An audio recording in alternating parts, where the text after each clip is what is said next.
আসসালামু আলাইকুম প্রিয় ভিউয়ার্স, আজকে আমরা কয়েকটি ত্রিভুজের সমস্যার সমাধান করব।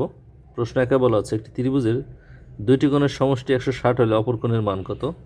খুব সহজ, আমরা জানি একটি ত্রিভুজের তিন কোণের সমষ্টি হচ্ছে, এই তিন কোণের সমষ্টি 180 ডিগ্রি। তাহলে দুই কোণের মান 160 হলে তিন কোণের 180 থেকে 160 বিয়োগ করে দিলে 20 ডিগ্রি হবে। খুব সহজ। প্রশ্ন 2 বলা আছে, এবিসি এর ভূমি সংলগ্ন দুটি কোণ যথাক্রমে 40 এবং 45 হলে অপর কোণের পরিমাণ কত? একটা ত্রিভুজ আঁকলাম, এর একটা কোণ 40 আর একটা কোণ 45।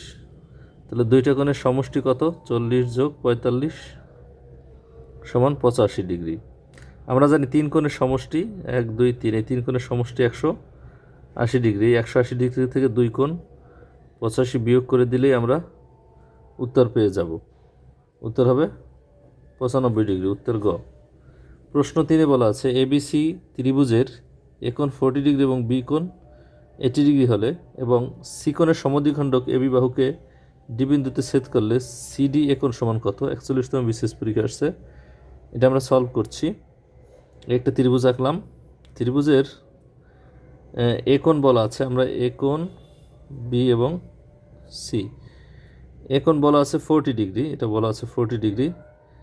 বি কোণ 80 ডিগ্রি, আমরা এখানে 80 ডিগ্রি নিলাম। এবং এ কোণ 40 এবং বি কোণ 80 ডিগ্রি হলে সি কোণ কত?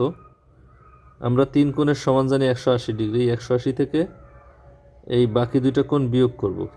সেক্ষেত্রে 180 থেকে এই দুইটা যোগ করলে হয় 120। 180 থেকে 120 বিয়োগ করলে 60 ডিগ্রি, অর্থাৎ এই সি কোণের মান হচ্ছে 60 ডিগ্রি।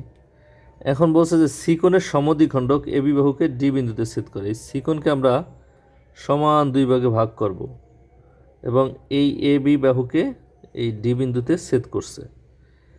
সেক্ষেত্রে এই কোণ যেহেতু টোটালটা 60 ডিগ্রি, এই কোণ হবে 30 ডিগ্রি এবং এই পাশের কোণ হবে 30 ডিগ্রি। আমাদের প্রশ্ন চাইছে কি? সিডি এ কোণ, সিডি এ কোণ, এই কোণের মান চাইছে আমাদের প্রশ্নে। এই কোণের মান কীভাবে পাবো?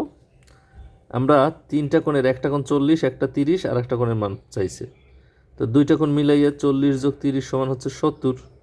আমরা জানি তিন কোণের সমষ্টি হচ্ছে 180। 180 থেকে 70 বিয়োগ করলেই আমরা উত্তর পেয়ে যাব 110। উত্তর হবে 110।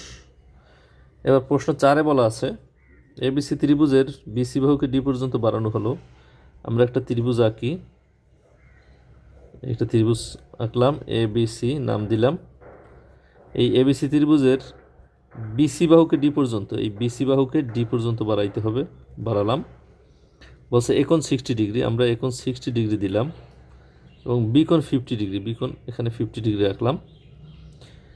হলে এসি ডি কোণ, এসি ডি কোণ, এই কোণের পরিমাণ চাইছে, এই কোণের মান বের করতে বলছে। আমরা জানি যে একটা ত্রিভুজের এই বহিস্থ কোণ হবে এই অন্তস্থ বিপরীত দুইটা কোণের যোগফলের সমান, অর্থাৎ এই কোণ এবং এই কোণ যোগ করলে যা হবে এই কোণের মান তাই হবে। অর্থাৎ 50 যোগ 60 ইকুয়াল টু 110। এই দুইটার যোগফল 110, তার মানে এই দুইটার মান এটাও সমান হবে, 110 হবে। উত্তর 110 গ।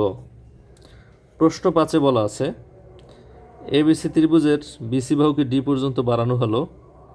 একইভাবে আমরা একটা ত্রিভুজ আঁকলাম, এবিসি নাম দিলাম। এবার এ কোণ সমান 50 ডিগ্রি এবং বি কোণ সমান 80 ডিগ্রি, এই কোণটা 80 ডিগ্রি। এখানে বলা হয়েছে এই বিসি বাহুকে ডি পর্যন্ত বাড়ানো হবে। একইভাবে আগের প্রশ্নটার মতোই ডি পর্যন্ত বাড়ালাম। তাহলে এসিডি কোণ, এসিডি কোণ, এই কোণটার মান কত? আমরা যদি আগের অঙ্কটা বুঝে থাকি তাহলে এই অঙ্কের উত্তর কী হবে কমেন্টে জানাই। সবাইকে ধন্যবাদ। ভিডিওটি ভালো লাগলে লাইক করে দিব এবং শেয়ার করে দিব।